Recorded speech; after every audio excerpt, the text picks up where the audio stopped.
হ্যাঁ এভরিওয়ান, এই ছিল নবান্ন সকাল। দুধ বিস্কুট দিয়ে শুরু। সকালে নবান্ন খেতে খেতে দুপুর হয়ে গেছিল।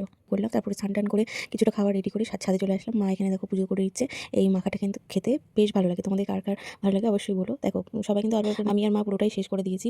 তারপর নিচে চলে যাবো, নিচে গিয়ে খাওয়া দাওয়া করবো।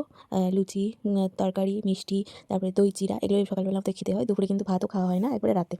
বাবা আর বর খেয়ে ওঠার পর আমি আর শাশুড়ি মিলে বসে পড়েছিলাম। তো খেয়ে দিয়ে তারপর দেখো বর্মশাই চলে গেছিলো ধান তুলতে।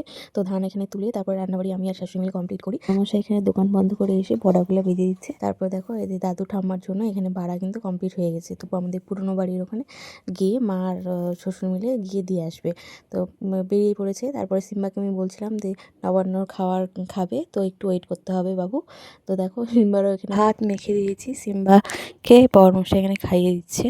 মানে বাবা কিন্তু খিদে পেয়ে গেছিলো জন্য বসে পড়েছিল। তারপর বর আমি বসেছি, শাশুড়ি কিন্তু সবার লাস্টে বসেছিল আমাদেরকে পরিবেশন দেওয়ার পর।